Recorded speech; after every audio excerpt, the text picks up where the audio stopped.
And years of circular arguments. You know, when 30 years ago they decided to do reviews of the safety of fluoride, they didn't do the research, they didn't look for the harmful effects, therefore they didn't exist. The harmful effects didn't exist. It's a circular argument. So they're ignoring more recent data that's coming up now with evidence that it may be harmful in even smaller doses that we had assumed, and they keep coming back to the basic argument that it's safe because we don't see any evidence of harm.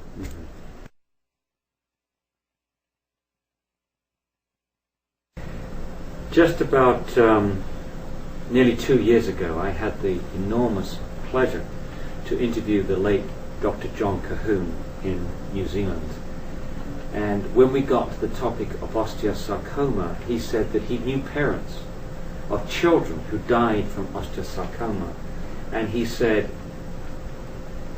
he asked the rhetorical question, how many tooth surfaces saved could justify the loss of one child to osteosarcoma, if indeed that was caused by fluoride?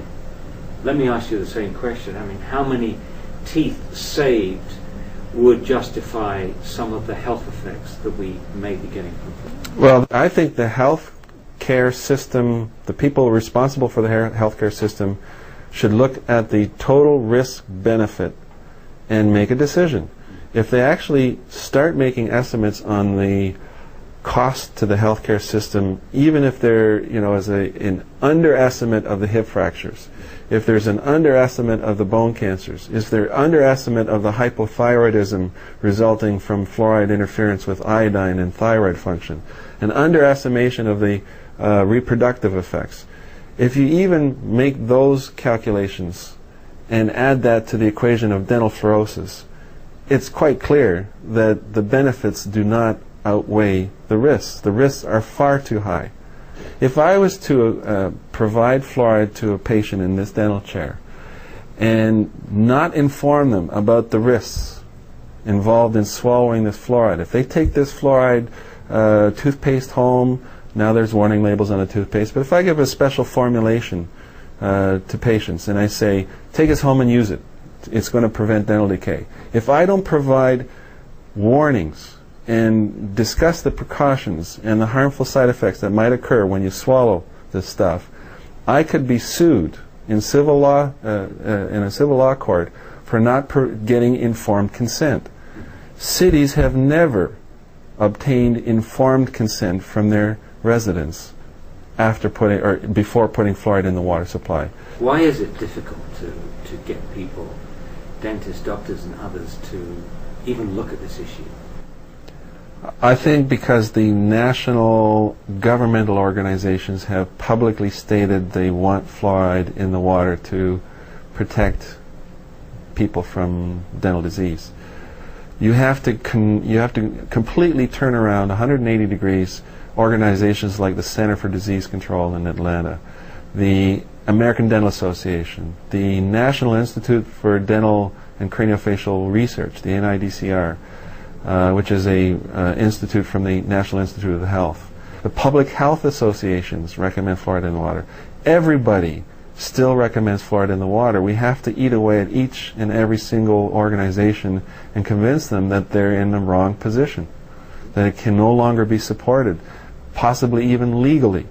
If there's enough evidence of damage, we may be in a situation to encourage people to speak out and use legal means to stop fluoridation, because if they're being damaged without informed consent, without providing informed consent, they have a good legal basis to start a class action lawsuit. Now, I don't want to take that approach. I think education is probably the best approach. But unless they change their minds in the next few years based on the current evidence, I think it's time for litigation.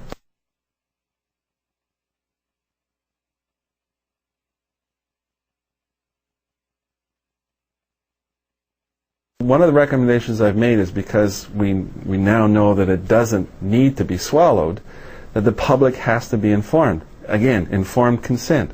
They should be told that it doesn't work by swallowing.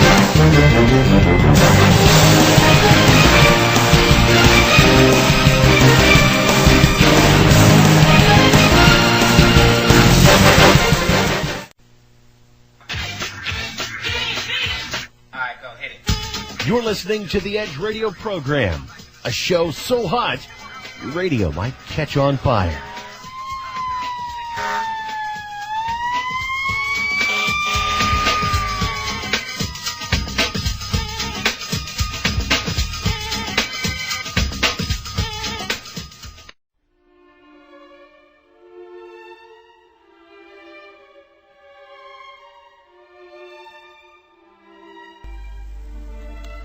China's consistent use of excessive military force to stifle dissent has resulted in widespread human rights abuses, including multiple cases of arbitrary arrest, political imprisonment, torture and execution. Human rights groups have documented at least 60 deaths of peaceful demonstrators since 1987, and there is thought to be many, many more. In Tibet, human rights groups have confirmed by name over 700 political prisoners, although they are likely to be hundreds more whose names are not confirmed. Many are detained without charge or trial for up to 4 years through administrative regulations entitled Re-Education Through Labour. China is a major player on the international economic scene, and many Western businesses have their interests over there. They make vast profits out of cheap sweatshop labour. China's human rights record is abysmal. This regime is both oppressive, totalitarian, and they don't give a damn about the freedom of the individual or the freedom of speech. In recent weeks, the oppressive Chinese regime have dealt a vile blow to freedoms in Tibet. Monks have been killed, innocent people have died. Most Western governments are just paying lip service against these abuses. They are not going to do a thing, for they have too many business interests there. They make too much profit out of sweatshop labour. So it's up to us. Go to the Edge's action page at theedgeam.com and make a difference. We are running 3 actions on this oppressive regime in China. That's the edgeam.com/edge action.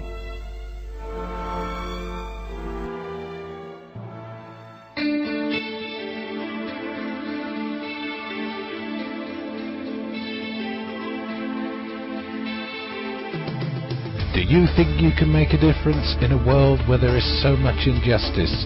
Does this injustice upset you? Does it make you feel powerless, overwhelmed? I mean, what can one person do? Take action from the comfort of your chair. Make a difference with the new Edge Action area of the Edge AM's website. Make sure you make a difference by going to theedgeam.com/edge action. That's theedgeam.com/edge action. You can make a difference.